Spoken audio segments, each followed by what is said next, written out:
তো আজকের এই ভিডিওটি বানানোর জন্য সেরকম কোনো উদ্দেশ্য ছিল না। তো এই ভিডিওটি হচ্ছে যারা অন্নপূর্ণা ভাণ্ডারের জন্য আপনাদের আধার কার্ডের সঙ্গে ফোন নাম্বার লিঙ্ক করানোর জন্য যে কোনো সাইবার ক্যাফেতে অথবা আধার কেন্দ্রে গিয়ে রোদের মধ্যে ঘন্টার পর ঘন্টা, এমনকি পুরো দিন, কারো 2-3 দিন সময় ধরে আপনারা দাঁড়িয়ে আছেন।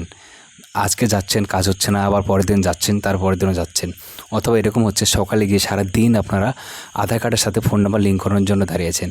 তো দেখুন, আপনাদের কিন্তু আধার কার্ডের সাথে ফোন নাম্বার লিঙ্ক থাকলেই অন্নপূর্ণা ভাণ্ডার আপনাদের অ্যাকাউন্টে ঢুকবে না। হ্যাঁ, একদম সঠিক কথা বলছি। আধার কার্ডে ফোন নাম্বার লিঙ্ক থাকলে অন্নপূর্ণা ভাণ্ডার ঢুকবে না। অন্নপূর্ণা ভাণ্ডার আপনার অ্যাকাউন্টে নেওয়ার জন্য আপনার আধার কার্ডের সঙ্গে আপনার ব্যাংকের ডিবিটি যে একটা সিস্টেম হয়, ডাইরেক্ট বেনিফিট ট্রান্সফার, সেই সিস্টেমটি অ্যাক্টিভ করতে হবে। এবং এই সিস্টেমটি অ্যাক্টিভ করানোর জন্য আপনাকে যোগাযোগ করতে হবে আপনার যে মেন ব্রাঞ্চ, যেখানে আপনি ব্যাংকের অ্যাকাউন্ট খুলেছেন, সেই ব্যাংকে গিয়ে যোগাযোগ করতে হবে। তো অনেকে ভাবছেন যে আমি এটা কী বলছি, তো দেখুন এটাই সত্যি। আপনারা অনেকেই ভুল করে যাচ্ছেন যে আধার কার্ডের সঙ্গে ফোন নাম্বার লিঙ্ক করাচ্ছেন এবং আপনারা ভাবছেন এটি মনে হচ্ছে ডিবিটি। তো এটি ডিবিটি না।